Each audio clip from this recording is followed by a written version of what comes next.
Question number 1. Which of the following cannot be valid assignment of probabilities for outcomes of sample space is equal to W1, W2, W3, W4, W5, W6 and W7. Okay, हमें यहाँ पे probability निकाल कर दे रखी है W1 से लेकर W7 तक। हमें ये बताना है कि इनमें से कौन सी पॉसिबल प्रोबेबिलिटीज़ हैं और कौन सी नहीं हैं।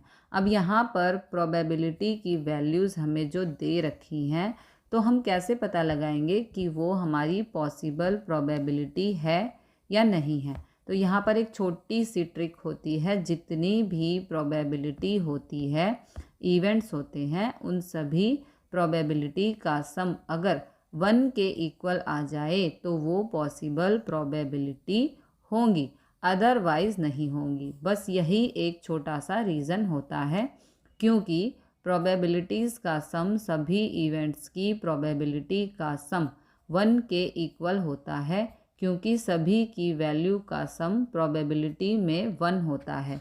अब इसी ट्रिक से यहाँ पर हमें चेक करना है कि किसी इवेंट के अंदर ये 7 सैम्पल स्पेस दे रखे हैं, प्रोबेबिलिटीज़ दे रखी हैं। W1 की 0.1 है, W2 की 0.01 है, W3 की 0.05 है।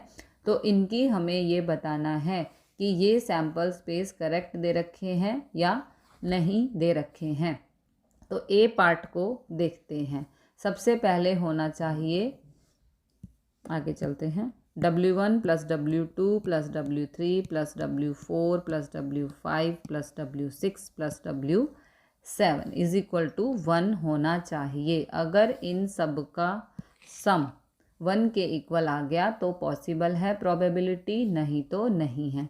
अब यहाँ पे दे रखा है 0.1, 0.01 plus 0.05 plus 0.03 plus 0.01 plus 0.2 plus 0.6। अब इन्हें ऐड करना है तो आएगा 1 इन सबको ऐड करने पर आएगा 1.00। तो ये इक्वल आ गया 1 के।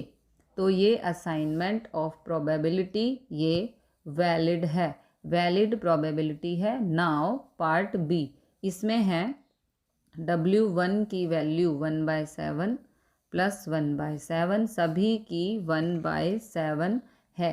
अब इसका एलसीएम, डिनोमिनेटर का एलसीएम लेंगे हम तो आएगा 7 और ऊपर सबको प्लस करने पर आएगा 7। ओके, तो ये हो जाएगा 7 से 7 कैंसिल, ये आ गया इक्वल 1 के। ये वैलिड प्रोबेबिलिटी है क्योंकि सभी सैम्पल स्पेस का सम 1 है। Now part C is 0.1, 0.2, 0.3, 0.4, 0.5, 0.6 plus 0.7 इन सब का 0.6 ओके, इन सब का सम आ रहा है 2.8, जो कि नॉट इक्वल टू 1 है।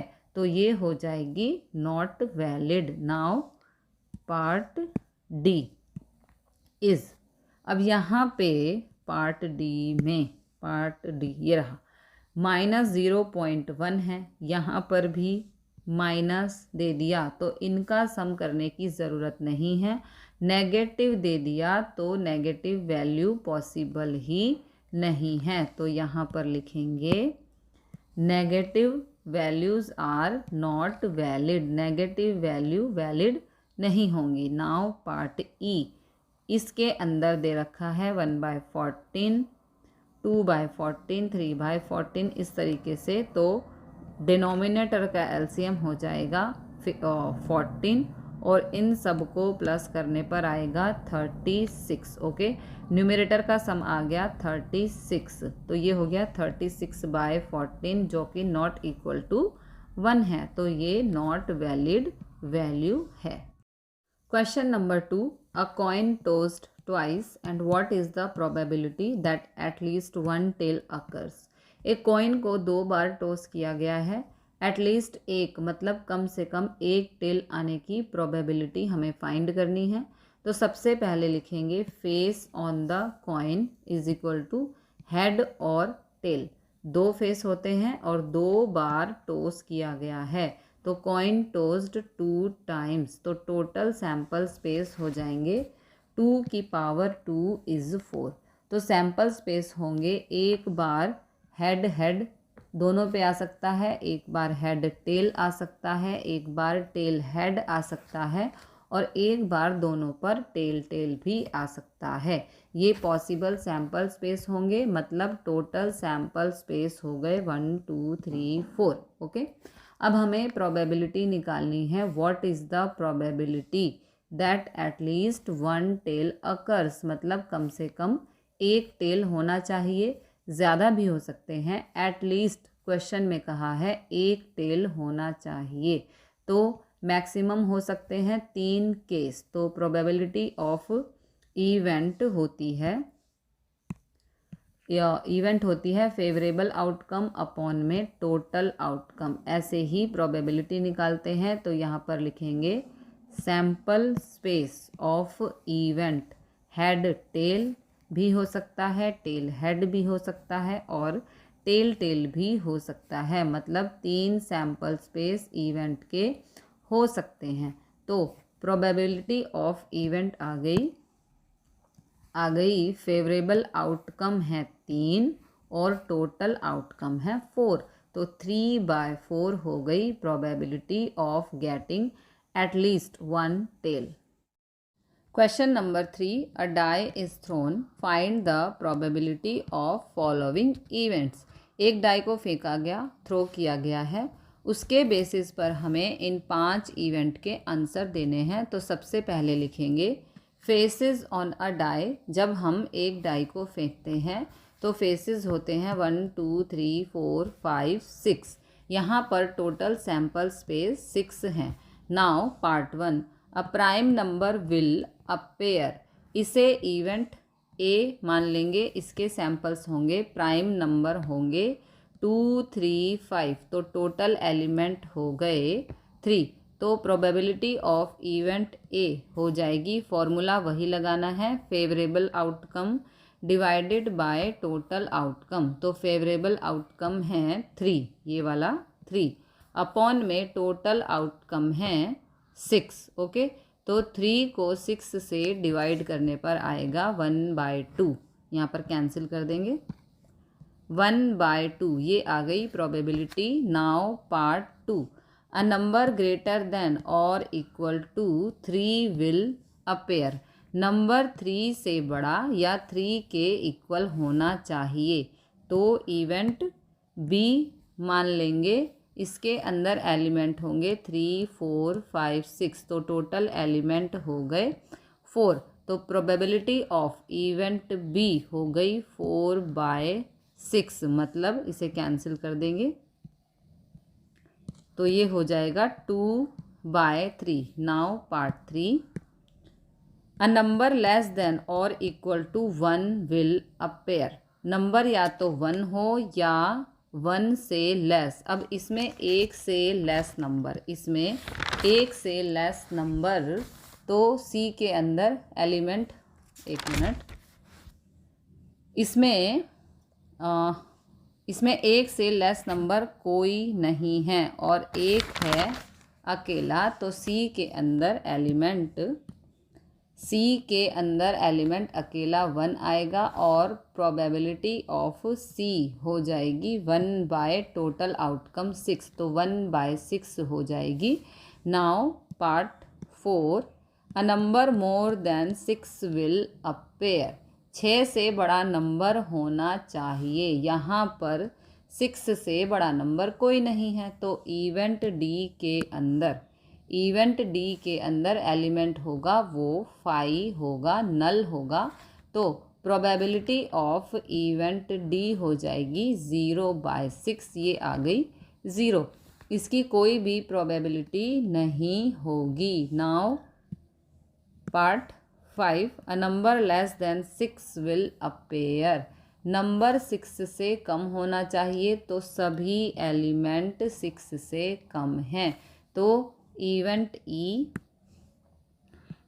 ई के अंदर एलिमेंट आ जाएंगे 1 2 3 4 5, ये एलिमेंट होंगे। तो प्रोबेबिलिटी ऑफ ई हो जाएगी 5/6। ये 5 एलिमेंट्स हैं और टोटल आउटकम है 6, तो 5/6 प्रोबेबिलिटी हो जाएगी। Question number 4, a card is selected from a pack of 52 cards. एक कार्ड 52 कार्ड में से सिलेक्ट करना है, उसके बेसिस पर हमें इनके आंसर देने हैं। पार्ट ए है, how many points are in the sample space. Sample space के अंदर कितने पॉइंट होंगे ये हमें बताना है। तो सबसे पहले है टोटल कार्ड्स हैं 52। Part A, how many points are in the sample space. एक कार्ड हमें निकालना है, तो टोटल पॉइंट हो सकते हैं। अब वो एक कार्ड कोई भी हो सकता है 52 कार्ड में से, तो यहाँ पर टोटल एलिमेंट्स हो जाएंगे। टोटल एलिमेंट्स इन पैक है 52, तो उन 52 में से कोई भी कार्ड निकल सकता है। 50 पॉइंट्स आर होंगे, वो भी होंगे 52 में से कोई भी कार्ड पिक किया जा सकता है। ऐसा कोई कंपलसरी नहीं है कि इक्का ही आए, दुग्गी तिग्गी चौगी, मतलब जैक किंग क्वीन कोई भी निकल सकता है और किसी भी कलर का निकल सकता है। तो यहाँ पर 52 पॉइंट काउंट होंगे। नेक्स्ट है event B, calculate the probability that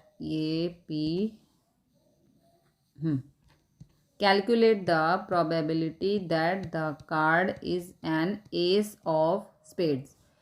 card ace होना चाहिए और स्पेड का होना चाहिए। तो ऐसे कितने कार्ड्स होंगे, तो एस होते हैं 4 और चारों अलग अलग होते हैं। तो स्पेड का एक सिंगल कार्ड होता है, तो यहाँ पे लिखेंगे card of ace of spade is equal to ये होंगे 1। तो प्रोबेबिलिटी ऑफ इवेंट बी होगी, फेवरेबल आउटकम है 1 और टोटल कार्ड्स हैं 52, तो 1/52 ये हो गई probability. Okay, now part 3, calculate the probability that the card is an S black card. एक इक्के की प्रोबेबिलिटी क्या होगी, पूरे कार्ड में इक्के होते हैं 4, तो यहाँ पे लिखेंगे in pack of cards aces are is equal to 4। तो probability of ace is equal to favourable outcome 4 upon में 52, कैंसिल करने पर आएगा, इसको हम कैंसिल कर देंगे, तो ये आएगा 1/13। दूसरा कहा है ब्लैक कार्ड की प्रोबेबिलिटी। ओके, तो लिखेंगे ब्लैक कार्ड इन पैक, ब्लैक कार्ड होते हैं 26 और 26 होते हैं रेड कलर के। तो प्रोबेबिलिटी ऑफ ब्लैक कलर की हो जाएगी फेवरेबल आउटकम 26/52 जो टोटल है। तो कैंसिल करने पर आएगा, इसे कैंसिल कर देंगे, तो कैंसिल करने पर आएगा 1/2। This is your answer. Question number 5, a fair coin with 1 marked on one face and 6 on the other and a fair die are both tossed. Find the probability that the sum of numbers that turn up is 3 and 12. तो जैसे ये coin होता है, इसके ऊपर एक side head होता है, एक साइड पर टेल होता है, लेकिन क्वेश्चन में कहा है एक फेस पे 1 है, दूसरे फेस पर 6 है और उनके साथ एक डाई को थ्रो किया है। तो इसके जो पॉसिबल सैम्पल स्पेस होंगे पहले तो वो लिखने हैं, उसके बाद हमें देखना है कि सम 3 हो उसकी प्रोबेबिलिटी क्या होगी और सम 12 हो उसकी प्रोबेबिलिटी क्या होगी। तो सबसे पहले लिखेंगे फेसेस ऑन कॉइन। तो वैसे तो हेड और टेल होता है, बट यहाँ पे 1 और 6 होगा, या तो 1 आएगा कॉइन टॉस करेंगे तो, या फिर 6 आएगा। उसके बाद साथ में एक डाई को थ्रो करना है, तो यहाँ पे लिखेंगे faces on a die, die के ऊपर फेसेस होते हैं 1 2 3 4 5 6। तो अब टोटल सैंपल स्पेस होंगे, देखो पहले हमने कॉइन को टॉस किया तो एक आ गया, एक के बाद डाई के ऊपर इनमें से कोई भी आ सकता है, तो यहाँ पर सैंपल स्पेस हो सकते हैं। कॉइन पे 1 आया है तो डाई पे भी 1 आ सकता है, कॉइन पे 1 आया है तो डाई पे 2 आ सकता है, कॉइन पे 1 आया है तो डाई पे 3 आ सकता है, कॉइन पे 1 आया है तो 4, फिर 1 5 1 6। अगर मान लो 1 और 6 ना होते, हेड और टेल होता तो हेड के साथ 1 2 3 4 इस तरह से बनाते, बट हेड की जगह 1 है तो 1 1 1 2 1 3 1 4 1 5 1 6 ये सैंपल स्पेस बन गए। फिर कहा है मान लो कॉइन को टॉस किया और 6 आ गया, दूसरा फेस आ जाए कॉइन का, तो सैंपल स्पेस बनेंगे 6 के साथ डाई पे 1 भी आ सकता है, 6 के साथ 2 भी आ सकता है, 6 के साथ 3 भी, 6 के साथ 4 भी, 6 के साथ 5 भी एंड 6 के साथ 6 भी आ सकता है। ये पॉसिबल सैंपल स्पेस हमारे बन सकते हैं। अब यहाँ पर कंडीशन दे रखी है, मतलब इवेंट, तो यहाँ पर लिखेंगे पार्ट 1 में for event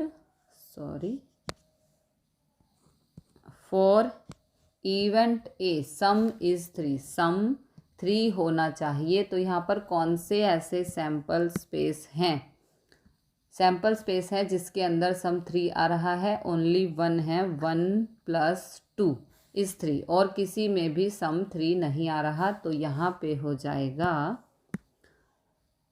n of a is equal to 1, 2 is equal to 1, मतलब एक ही ऐसा एलिमेंट है जिसमें सम 3 आएगा, और पॉसिबल स्पेस है number of s is equal to number of sample space हमारे पास है 12। तो प्रोबेबिलिटी हो जाएगी, probability of event A is equal to होता है number of favourable outcome upon में टोटल आउटकम। ये फॉर्मूला ज़रूर लिखना है। तो नंबर ऑफ फेवरेबल आउटकम है 1 अपॉन में 12। This is the answer. Now second part है सम 12 होना चाहिए, तो यहाँ पे लिखेंगे for event be some is 12, तो नंबर ऑफ बी हो जाएगा 6 + 6 इज़ 12, ये ही है बस, तो एक ही एलिमेंट है 6, तो ये नंबर ऑफ एलिमेंट एक ही नंबर है 6 + 6, तो ये नंबर ऑफ एलिमेंट हो गए 1, और नंबर ऑफ सैंपल स्पेस हैं 12, तो टोटल सैंपल स्पेस है हमारे 12। तो प्रोबेबिलिटी ऑफ इवेंट बी, ये ही फॉर्मूला लिखना है जो हमने लिखा था अभी, तो ये हो जाएगा 1 अपॉन में 12, this is your answer. Formula क्या लिखना है, number of favourable outcomes upon में टोटल आउटकम्स, कहाँ पर, यहाँ पर लिख देना। Okay, this is your answer. Question number 6, there are 4 men and 6 women on the city council. If one council member is selected for a committee at random, how likely is it that it is a woman? एक city council के अंदर 4 man हैं और 6 women हैं, और committee के लिए एक मेंबर को सिलेक्ट करना है उन मेंबर्स में से। फिर हाउ लाइकली वर्ड जहाँ पर भी आ जाए इसका मतलब प्रोबेबिलिटी पूछी गई है, तो वुमेन सिलेक्ट होने की प्रोबेबिलिटी क्या होगी ये हमें फाइंड करना है। तो यहाँ पर 4 मैन हैं और 6 वुमेन हैं, तो यहाँ पर लिखेंगे in city council men's are 4 हैं, in city council women are, तो वुमेन है 6, तो टोटल मेंबर हो गए 4 + 6 इज़ 10। अब हमें प्रोबेबिलिटी निकालनी है वुमेन की, तो ये एक तरह से इवेंट है, तो इसे मान लेंगे probability of women is equal to number of favourable outcome upon में टोटल आउटकम। तो नंबर ऑफ फेवरेबल आउटकम मतलब वुमेन हैं 6 अपॉन में टोटल आउटकम है 10, okay, is equal to cancel करेंगे तो ये आएगा 3/5। ये हो गई probability. This is your answer. Question number 7, a fair coin is tossed 4 times and a person win ₹1 for each head and loss ₹1.50 each tail that turns up. From the sample space, calculate how many different amounts of money you can have after 4 tosses and the probability of having each of these amounts. Okay, एक कॉइन को 4 time toss किया गया है। अब 4 बार toss करेंगे तो क्या क्या हो सकते हैं। एच एच एच इस तरीके से आ सकते हैं, एच टी ऐसे भी आ सकते हैं। बहुत सारे केसेस बन जाएंगे। 16 केसेस क्वेश्चन में कहा है। अगर मान लो कॉइन टॉस किया और हेड आ गया, हेड आने पर उसे ₹1 मिल रहा है। अगर मान लो टेल आ जाए तो उसे ₹1.5 का नुकसान हो जाता है, तो लूज़ कर देता है। तो उसने ये बताया है कि हमारे पास जो भी यहाँ पर सैम्पल स्पेस बनेंगे उसमें वो कितने रुपए अर्न कर सकता है और कितने रुपए का उसे लॉस हो सकता है, ये हमें फाइंड करना है। तो कॉइन को टॉस किया गया है 4 times. Coin is tossed 4 time, तो इसके पॉसिबल सैम्पल स्पेस लिखेंगे। चारों हेड भी आ सकते हैं। 16 सैम्पल स्पेस बनेंगे, ये हो जाएंगे सैम्पल स्पेस। चारों हेड भी आ सकते हैं, 3 हेड 1 टेल। फिर इस टी की पोजीशन को चेंज करते चले जाना है। फिर 2 बारी हेड 2 टेल भी हो सकते हैं। फिर टेल हेड की पोजीशन को चेंज करते चले जाएंगे। फिर 3 टेल 1 हेड भी हो सकता है और चारों के चारों टेल भी हो सकते हैं। ये टोटल पॉसिबल सैम्पल स्पेस आ गए। अब क्वेश्चन में कहा है हेड आ जाए तो उसे ₹1 मिल रहा है और टेल आने पर ₹1.50 का उसे नुकसान हो रहा है। तो इस बेस पर हमें उसका प्रॉफिट और लॉस देखना है।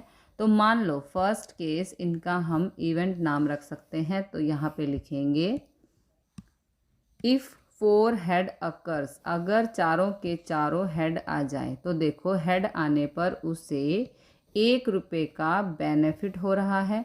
तो 1 बार हेड आया ₹1 मिल गया, 2 बार हेड आने पर ₹2 मिल गए, 3 बार हेड आने पर ₹3 और 4 बार हेड आया तो ₹4 का प्रॉफिट हो गया। तो मतलब ₹4 उसके पास आ जाएंगे। अब दूसरी बात, अगर 3 हेड और 1 टेल आ जाए तो हमारे पास 4 केस हैं। देखो 1 2 3 4, जिनके अंदर 3 हेड और 1 टेल हैं।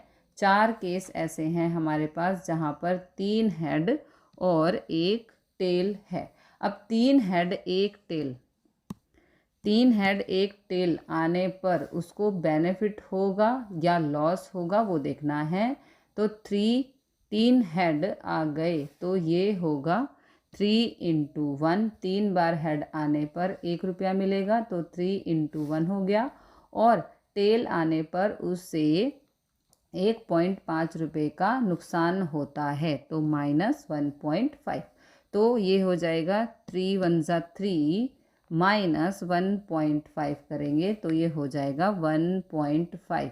₹1.5 का उसको बेनिफिट हो रहा है। इस कंडीशन में थर्ड कंडीशन हो सकती है इफ़ 2 हेड एंड 2 टेल अकर। अगर ऐसा होगा तो उसे बेनिफिट होगा या लॉस होगा, ये हमें फाइंड करना है। अब यहाँ पे देखो 2 हेड 2 टेल, ऐसे हमारे पास 6 केस हैं। 1 2 3 4 5 6। ओके, जहाँ पर 2 हेड और 2 टेल हैं, मतलब ये कंडीशन ऐसे हो सकती है। HHTT 2 बार हेड आएगा तो 2 × 1 ₹2 मिल जाएंगे। उसको 2 बार टेल आया तो -2 × 1.5, तो ये होगा 2 1 2 और इसको मल्टीप्लाई करने पर 3। ओके, तो -1 रुपीज़ मतलब ₹1 का लॉस हो जाएगा उसे, जब 2 हेड और 2 टेल आएंगे। उसके बाद नेक्स्ट केस है, मान लो 3 टेल आ जाए, 3 टेल आ जाए, 1 हेड आ जाए, तो कंडीशन हो सकती है इफ़ 1 हेड एंड 3 टेल अकर। इस केस में 1 हेड और 3 टेल, तो ये होगा कौन सा, ये होगा आपका 3 बारी टी और एच। तो बेनिफिट होगा या लॉस होगा वो हमें देखना है। 1 हेड आया तो 1 रुपया मिल गया, 3 टेल आएंगे तो 3 टेल आए तो 3 इंटू 1 हेड, 3 टेल आए तो 3 इंटू 1.5 करेंगे तो ये हो जाएगा 1 माइनस इन दोनों को मल्टीप्लाई करने पर -4.5, और जब इन्हें माइनस करेंगे तो -3.5 का लॉस हो रहा है इस कंडीशन में।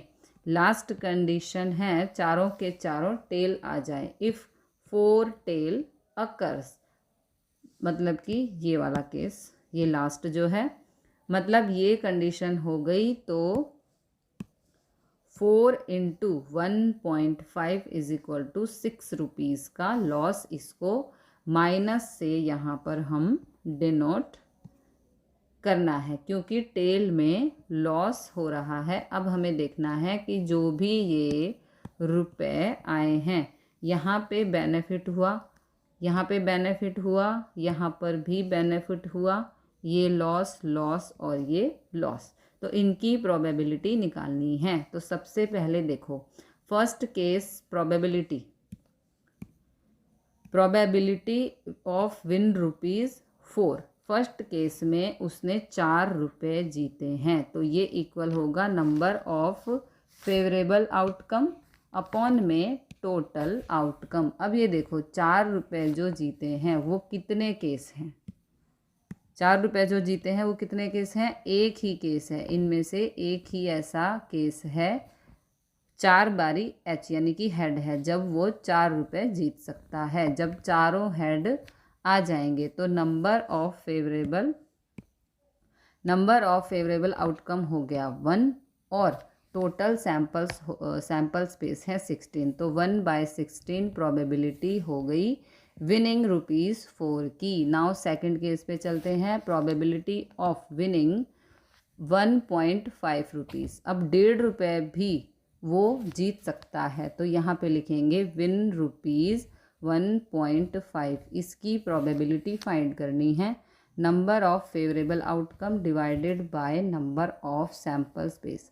अब 1.5 रुपये जीतने की प्रोबेबिलिटी जब 3 हेड हों और 1 टेल हों, इन सारे केसेस में वो 1.5 रुपया जीतेगा, 1.5 रुपया जीतेगा। और 3 हेड और 1 टेल के केसेस हैं 4, 1 2 3 4, ओके, 4 केसेस हैं, ओके। तो जिनमें 3 हेड और 1 टेल होगा तो फेवरेबल आउटकम होंगे 4 और टोटल आउटकम है 16। तो प्रोबेबिलिटी हो गई 1.5 रुपये जीतने की, इसे कैंसिल कर देंगे 4 से, तो ये आ जाएगा 1/4। नाउ नेक्स्ट प्रोबेबिलिटी क्या है, -1 रुपये की है, मतलब अब लॉस हो रहा है, तो प्रोबेबिलिटी ऑफ लॉस ऑफ ₹1 ऐसे लिखेंगे। तो 1 रुपया अब लॉस कर रहा है जब 2 हेड और 2 टेल हों। देखो जब 2 हेड और 2 टेल हों, अब 2 हेड और 2 टेल, इसमें हैं 6 ऐसे केसेस हैं जिसमें वो 1 रुपया हार जाएगा। देखो 1 2 3 4 5 6 है ना, 6 केसेस हैं जब वो 1 रुपया हार जाएगा। तो ये हो जाएगा 6/16 number of favourable outcome upon में टोटल आउटकम। तो ये हो जाएगा 3/8, इसको हम कैंसिल करेंगे 2 से, ओके। 3/8 प्रोबेबिलिटी। नेक्स्ट है प्रोबेबिलिटी ऑफ लूजिंग 3.5। तो लॉस ऑफ 3.5 की प्रोबेबिलिटी, ये लॉस हो रहा है 1 हेड और 3 टेल आने पर। तो कितने केस हैं ऐसे, 1 हेड और 3 टेल, 1 2 3 4 4 केस हैं जब उसको 3.5 रुपये का लॉस होगा। तो 4/16 हो जाएगा, मतलब इसको कैंसिल कर देंगे तो ये आ जाएगा 1/4। लास्ट लॉस है 6 रुपये का, कहाँ पर है, ये रहा। ओके, लॉस है 6 रुपये का, तो प्रोबेबिलिटी ऑफ लॉस ऑफ ₹6। एक ही केस ऐसा है, देखो 4 टेल है ना, 4 टेल का एक ही केस ऐसा है जब 6 रुपये का उसको नुकसान हो रहा है। तो ये हो जाएगा 1/16 प्रोबेबिलिटी हो गई इसकी जब उसे 6 रुपये का नुकसान हो रहा है।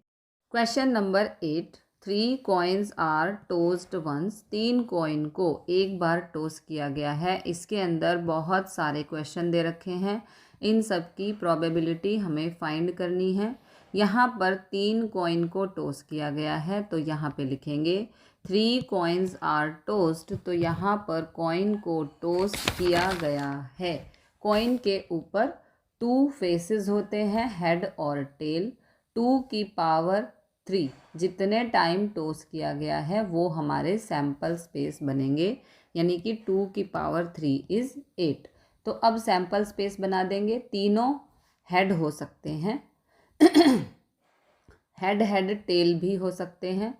अब टेल को रैंडमली लिख दो, HT H भी हो सकते हैं, TH H भी हो सकता है। फिर 2 बार टेल, एक बार हेड भी हो सकता है, टेल हेड टेल भी हो सकता है, हेड टेल टेल भी हो सकता है, और तीनों के तीनों टेल भी हो सकते हैं। तो ये हो गए 8 सैम्पल स्पेस। इन्हें लिखने की ट्रिक होती है, जैसे यहाँ पर 2 बार हेड लिया है, एक बार टेल, फिर टेल की पोजीशन को चेंज करते रहो। पीछे था, बीच में ले लिया, फिर आगे ले लिया, फिर 2 टेल, एक हेड ले लिया, हेड पीछे, फिर हेड की पोजीशन को चेंज करते रहो, और लास्ट में ये तीनों टेल हो जाते हैं। ठीक है, तो ये होती है ट्रिक लिखने की। अब इन 9 पार्ट्स की प्रोबेबिलिटी फाइंड करनी है। तो टोटल सैम्पल स्पेस हो गए N(S), लिख देंगे, ये हैं 8। N(S) का मतलब होता है number of element in sample space हैं 8। नाउ पार्ट 1 इज 3 हेड्स की प्रोबेबिलिटी फाइंड करनी है। तो प्रोबेबिलिटी ऑफ 3 हेड्स ये इक्वल होगा नंबर ऑफ A अपॉन में नंबर ऑफ S। एक फार्मूला लिख देंगे एक क्वेश्चन के अंदर, number of favourable outcome upon में टोटल आउटकम्स। ये फार्मूला एक में लिख देंगे, बार बार लिखने की ज़रूरत नहीं है। तो यहाँ पे आ जाएगा नंबर ऑफ A। 3 हेड आने की प्रोबेबिलिटी निकालनी है, तो 3 हेड आ रहा है एक बार, तो 1 अपॉन में टोटल आउटकम है 8, तो 1/8 हो गई probability. Now part 2 is 2 heads. इसके अंदर 2 हेड्स की प्रोबेबिलिटी निकालनी है। प्रोबेबिलिटी ऑफ 2 हेड्स, इसको number of B, N of B upon में N ऑफ S लिखेंगे। इवेंट बदलते रहना है, तो 2 हेड्स की प्रोबेबिलिटी, 2 हेड आ रहा है, देखो कहाँ पर 2 हेड आ रहा है 3 केस में, ये और ये। ओके, 3 केस में, तो 3/8। Now part 3 at least 2 heads. Probability of at least 2 heads मतलब कम से कम 2 हेड होने चाहिए, ज़्यादा से ज़्यादा कितने भी हो सकते हैं। तो एटलीस्ट 2 हेड की प्रोबेबिलिटी क्या होगी ये फाइंड करना है। तो 2 हेड हैं, ज़्यादा भी हो सकते हैं, तो ये हेड हेड हेड ये है और ये भी है। ओके, 2 हेड है ना, तो 1 2 3 4 केस, तो ये हो जाएगा ये हो जाएगा probability of at least 2 head n of C upon में n of S is equal to 4/8। इसे कैंसिल करेंगे तो ये हो जाएगा 1/2। Now part 4, at most 2 heads. At most का मतलब ज़्यादा से ज़्यादा 2 हेड होने चाहिए। ऐसा भी केस हो सकता है कि एक भी हेड ना हो, ऐसा भी केस हो सकता है कि एक हेड हो, और ऐसा भी केस हो सकता है हमारे 2 हेड हों बट 2 से ज़्यादा नहीं होने चाहिए। तो उसकी प्रोबेबिलिटी निकालनी है, प्रोबेबिलिटी एट मोस्ट 2 हेड। तो देखो, एक ये केस है, ऐसा है जिसमें 3 हेड आ रहे हैं, बाकी सभी केस लिए जा सकते हैं। इसके अंदर एटमोस्ट 2 हेड मतलब ज़्यादा से ज़्यादा 2 होने चाहिए। तो 7 केस ऐसे हो गए। तो यहाँ पे लिखेंगे number of n of d upon में n of s is equal to 7/8। Now part 5 no head. Probability of no head, कोई भी हेड नहीं होना चाहिए। तो ये हो जाएगा n ऑफ e अपॉन में n ऑफ s, ये वाला टेल टेल टेल। इस केस में एक भी हेड नहीं है तो ये हो जाएगा नो हेड 1/8। ओके, प्रोबेबिलिटी हो जाएगी। नाउ पार्ट 6 में क्या कहा है, 3 टेल्स की प्रोबेबिलिटी बतानी है। 3 टेल्स एक ही केस ऐसा है, 3 टेल एक ही केस ऐसा है। तो ये हो जाएगा, आगे चलते हैं। हाँ, probability of 3 tails is equal to n of f upon में n of s is equal to 1/8। Now part 7 exactly 2 tail. तो प्रोबेबिलिटी ऑफ 2 टेल्स 3 केस में है। देखो कहाँ कहाँ हैं 2 tails, 2 tails, 2 tails and 2 tails. ठीक है, 3 केस में है, 3 ऐसे केस हैं। तो प्रोबेबिलिटी होगी n ऑफ g अपॉन में n of s is equal to 3/8। Now part 8 is no tail. Okay, तो प्रोबेबिलिटी ऑफ नो टेल मतलब कोई भी टेल नहीं होना चाहिए। एक ही केस ये वाला ऐसा है, ये वाला केस ऐसा है जिसमें एक भी टेल नहीं है। तो n ऑफ h अपॉन में n of s is equal to 1/8। एक ही ऐसा केस है जिसके अंदर कोई भी टेल नहीं है। Now part 9 is at most 2 tail. ज़्यादा से ज़्यादा 2 टेल्स होने चाहिए, सभी केस होंगे। एक ये वाला केस नहीं होगा जिसके अंदर सारे टेल हैं। मोस्ट 2 टेल का मतलब ज़्यादा से ज़्यादा 2 होने चाहिए, कम से कम एक भी ना हो। तो ये हो जाएगा probability at most 2 tail n of i upon में n of s is equal to 7/8। 7 case ऐसे हैं जहाँ पर एट मोस्ट 2 टेल हों। Question number 9, if 2/11 is the probability of an event, what is the probability of the event not A.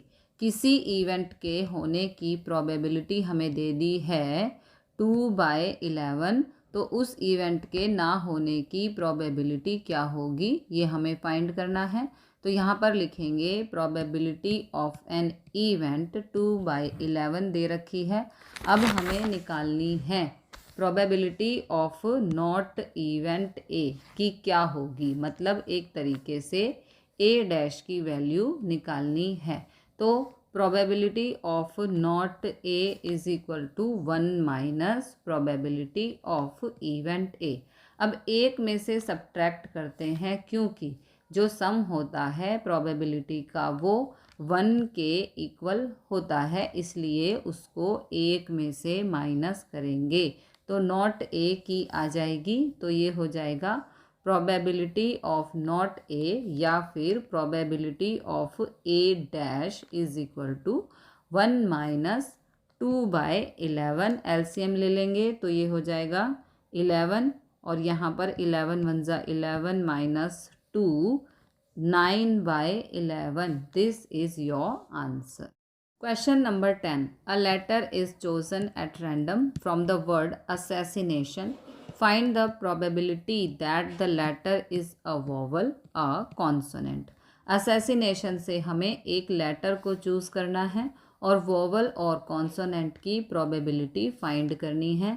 Assassination word में से हमें vowels देखने पड़ेंगे कौन से हैं और कॉन्सोनेंट कौन कौन से हैं, तभी फाइंड कर सकते हैं प्रोबेबिलिटी।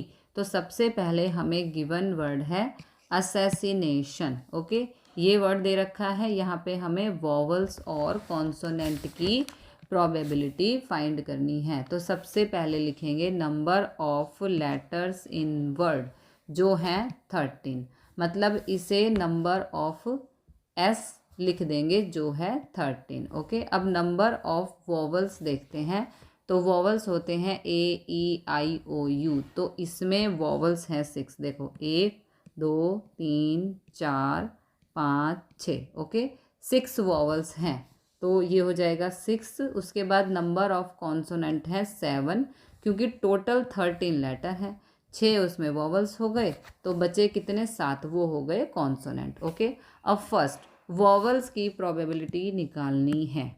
वोवल्स की प्रोबेबिलिटी निकालनी है तो probability of vowels is equal to n of v upon में n ऑफ s, मतलब नंबर ऑफ वोवल्स हैं 6 अपॉन में टोटल लेटर्स हैं 13, तो 6/13 प्रोबेबिलिटी हो गई वोवल्स की। सेकंड है प्रोबेबिलिटी ऑफ कॉन्सोनेंट निकालना है, तो प्रोबेबिलिटी ऑफ c ये इक्वल हो जाएगा नंबर ऑफ कॉन्सोनेंट अपॉन में number of s, n of s, वो कॉन्सोनेंट हैं 7 और टोटल लेटर्स हैं 13, तो 7/13। This is your answer. Question number 11. In a lottery, a person chooses 6 different natural numbers at random from 1 to 20, and if these 6 numbers match with the 6 numbers already fixed by the lottery committee, he wins the prize. What is the probability of winning the prize in the game? एक lottery के अंदर एक आदमी 1 से लेकर 20 तक 6 different natural numbers को select करता है। अगर जो वो 6 नेचुरल नंबर सिलेक्ट करता है वो लॉटरी के साथ मैच हो जाते हैं, जो कि फिक्स कर दिए गए हैं लॉटरी कमेटी के द्वारा, तो वो प्राइज़ को जीतेगा। तो उसकी प्राइज़ जीतने की प्रोबेबिलिटी क्या होगी, ये हमें फाइंड करना है। तो क्वेश्चन के अंदर दिया है, सबसे पहली बात है 1 से लेकर 20 तक नंबर हैं, ऐसे 1 2 3 4 dot dot dot up to 20 तक। इन 20 नंबर में से 6 नंबर सिलेक्ट करने हैं। मान लो 2 पिक कर लिया, 4, फिर 11, फिर 13, फिर 15 और फिर 18। इस तरीके से उसे रैंडमली लॉटरी का नंबर बनाना है 20 नंबर में से 6 नंबर सिलेक्ट करके। अब ये जो नंबर उसने बनाया है, अगर ये लॉटरी कमेटी द्वारा बनाए गए नंबर से मैच हो जाता है तो वो इनाम जीत जाता है, अदरवाइज़ नहीं जीतेगा। तो इसकी प्रोबेबिलिटी बतानी है, जो वो नंबर सिलेक्ट करेगा उसके जीतने की प्रोबेबिलिटी क्या है। अब वो जो नंबर 20 नंबर सिलेक्ट करेगा 1 से लेकर 20 तक, तो कोई भी 6 नंबर सिलेक्ट कर सकता है। ऐसा कंपलसरी नहीं है कि वो पहले 6 नंबर सिलेक्ट करे, बीच में से 6 नंबर सिलेक्ट करे या लास्ट के 6 नंबर सिलेक्ट करे। कहीं से भी रैंडमली सिलेक्ट कर सकता है और इन 6 नंबर को भी वो रैंडमली आगे पीछे अरेंज कर सकता है। तो यहाँ पर कॉम्बिनेशन हम यूज़ करेंगे। तो 6 डिफरेंट नंबर सिलेक्ट करने हैं फ्रॉम 1 टू 20, 1 से लेकर 20 तक उसे 6 डिफरेंट नंबर सिलेक्ट करने हैं। तो ये हो जाएगा 20C6। हम फाइंड करेंगे, मतलब कॉम्बिनेशन देख लेंगे कि 6 डिफरेंट के कितने पॉसिबल पेयर बन सकते हैं। तो ये हो जाएंगे 20C6। तो इसे सॉल्व करेंगे, ये 20 है तो 20 फैक्टोरियल अपॉन में 6 फैक्टोरियल और 20 माइनस 6 फैक्टोरियल। तो 20 फैक्टोरियल को लिखेंगे 20 into 19 into 18 into 17 into 16 into 15 into 14 factorial. हमने 14 तक किया क्योंकि 20 माइनस 6 करेंगे तो यहाँ पे 14 आने वाला है डिनोमिनेटर में, नीचे लिखेंगे 6 फैक्टोरियल को ओपन करने पर आएगा 6 into 5 into 4 into 3 into 2 into 1 और 20 माइनस 6 इज़ 14 फैक्टोरियल। 14 फैक्टोरियल से 14 फैक्टोरियल हो गया कैंसिल। ओके, आगे सॉल्व करने पर यहाँ पे देखो कैंसिल करना है तो 2 3 ज़ा 2 10 ज़ा, ओके, 5 1 ज़ा 5 3 ज़ा 3 से 3 कैंसिल, फिर 2 से 10 कैंसिल, फिर 2 2 ज़ा 2 9 ज़ा, फिर 3 1 ज़ा 3 3 ज़ा 2 1 ज़ा एंड 2 8 ज़ा। सारे नीचे के नंबर कैंसिल हो चुके हैं तो ऊपर हमारे पास आएगा 380 इंटू 102। इसको मल्टीप्लाई करने पर आ रहा है 38,760। तो इतने पॉसिबल कॉम्बिनेशन बन सकते हैं 6 नंबर के रैंडमली आगे पीछे अरेंज कर करके। तो इतने नंबर में से उसे एक नंबर चूज़ करना है जो उसे जीता जा सकता है, उसी की प्रोबेबिलिटी हमें फाइंड करनी है। तो यहाँ पर लिखेंगे 50 टोटल 100 टोटल 6 नंबर कॉम्बिनेशन हो सकते हैं। इतने 38,760 इतने कॉम्बिनेशन बन सकते हैं। अब उसे जीतने के लिए तो एक ही नंबर चाहिए, है ना, जीतने के लिए एक ही नंबर चाहिए। वो नंबर कमेटी द्वारा फिक्स किया गया है। तो ये हो जाएगा 1 number fixed by the committee. एक नंबर कमेटी द्वारा सिलेक्ट किया गया है। तो प्रोबेबिलिटी ऑफ विनिंग, विन की प्रोबेबिलिटी हमें निकालनी है। तो विनिंग की प्रोबेबिलिटी होगी number of favourable outcome upon में टोटल आउटकम। ये फॉर्मूला होता है। नंबर ऑफ फेवरेबल आउटकम है 1 ही नंबर है जो फिक्स है जिससे हम प्राइज़ जीत सकते हैं। तो वो फेवरेबल आउटकम हो गया, वही आना ज़रूरी है। और टोटल आउटकम कितने में से आएगा? ये हो जाएगा 38,760 में से। तो प्रोबेबिलिटी ऑफ विनिंग आ गई 1/38,760। This is your answer. Question number 12, check whether the following probabilities P of A and P of B are consistently defined। First part के अंदर probability of A दे रखी है, probability of event A, probability of event B और साथ में दे रखा है probability event A intersection B। ए और बी इवेंट का इंटरसेक्शन मतलब कॉमन वैल्यू ये हमें दे रखी है। तो हमें ये बताना है कि ये जो डाटा दे रखा है वो कंसिस्टेंटली डिफाइंड है या नहीं है। कंसिस्टेंटली डिफाइंड का मतलब ये डाटा आपकी नज़र में ठीक है या नहीं है, बस ये चीज़ हमें बतानी है। अगर आपको लगे कि ये डाटा ठीक दे रखा है तो कंसिस्टेंटली डिफाइंड है, नहीं तो नॉट कंसिस्टेंटली है। अब कैसे पता चले कि ये डाटा ठीक है या गलत है? तो सबसे पहले पार्ट ए को देखते हैं। तो प्रोबेबिलिटी ऑफ इवेंट ए दे रखी है 0.5, प्रोबेबिलिटी ऑफ इवेंट बी दे रखा है 0.7, probability of A intersection B दे रखा है 0.6। अब हमें पता लगाना है कि ये तीनों वैल्यू ठीक है या गलत है। देखो, सबसे पहली चीज़, अगर मान लो फॉर एग्जांपल मान लो कोई ए सेट है, इसके अंदर एलिमेंट हैं 1 2 3 4 5। बी कोई सेट है, इसके अंदर मान लो एलिमेंट है 3 4 5 6 7। अब इसके अंदर ए इंटरसेक्शन बी बताना है। इन दोनों का इंटरसेक्शन जो होगा 3 4 5, ये ही 3 एलिमेंट कॉमन है। तो जो ये ए इंटरसेक्शन बी आया है तो ए और बी के एलिमेंट से बड़ा है या छोटा है। इंटरसेक्शन जो होगा हमेशा ए सेट से और बी सेट से हमेशा या तो छोटा होगा या इक्वल हो सकता है। इक्वल जब होगा जब दोनों सेट के एलिमेंट सेम हों। तो ए intersection be always less than होगा ए से और बी से। एक बार वेन डायग्राम से समझते हैं। ये मान लो सेट ए है, ये मान लो सेट बी है। ये इंटरसेक्शन होता है, ये कॉमन होता है। ओके, ये जो कॉमन पार्ट होता है सेट ए से और सेट बी से हमेशा छोटा होता है। बट यहाँ पे देखो ए इंटरसेक्शन बी ए से बड़ा दे दिया, बी से तो छोटा है, बट ए से बड़ा दे दिया तो डाटा गलत हो गया। तो यहाँ पर लिखेंगे probability of A intersection B greater than दे रखा है पार्ट ए से।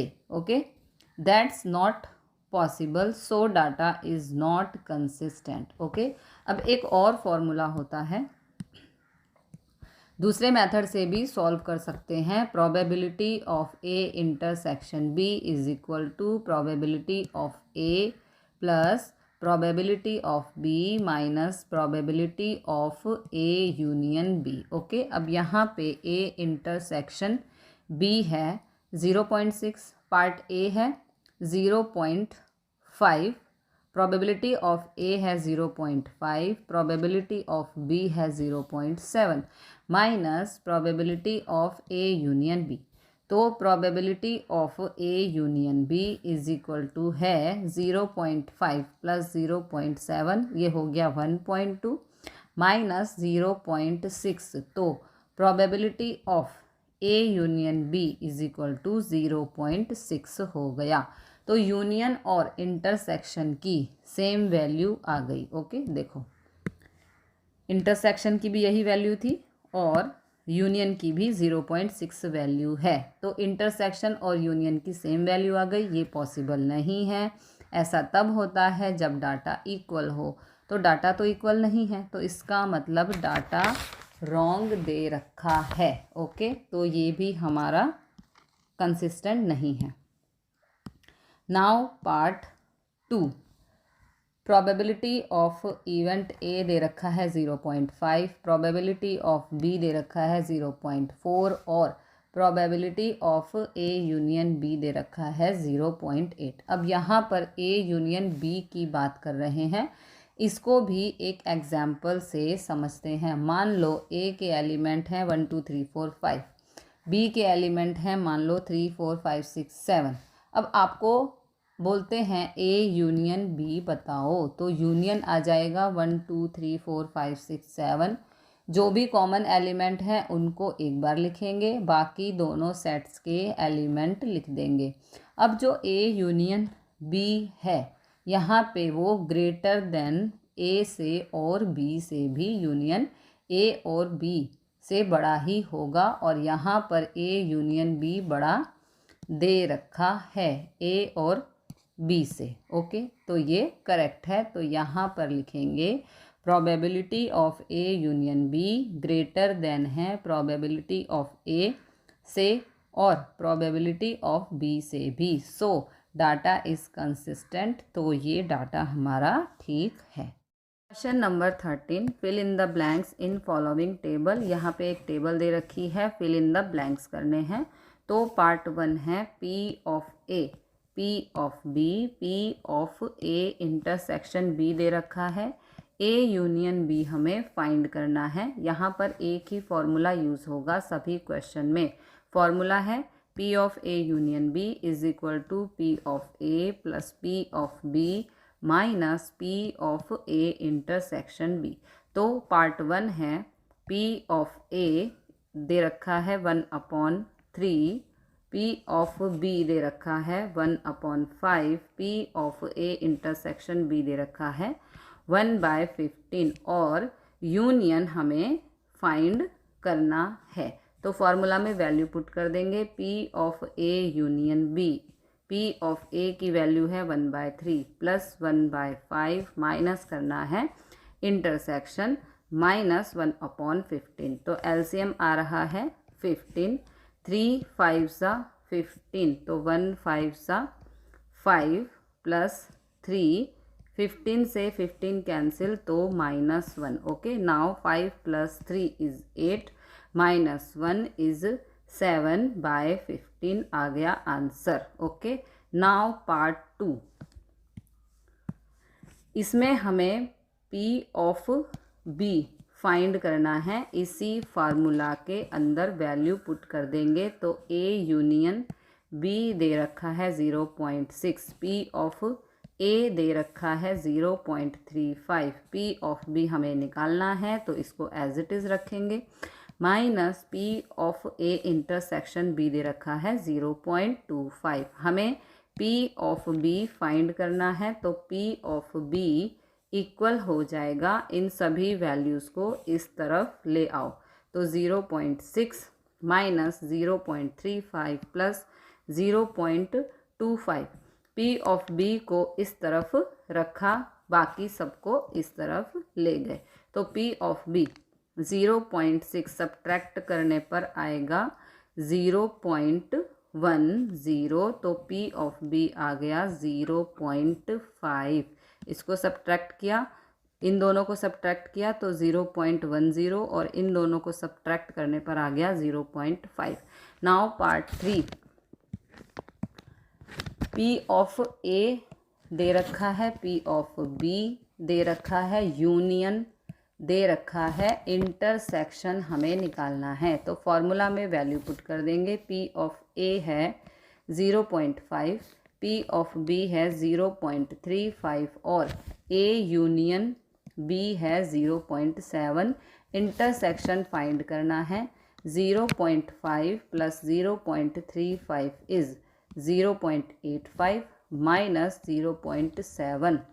तो P of A intersection B 0.15। Okay, इन 0.85 में से 0.7 को माइनस करने पर आएगा 0.15। ये आ गया intersection. This is your answer.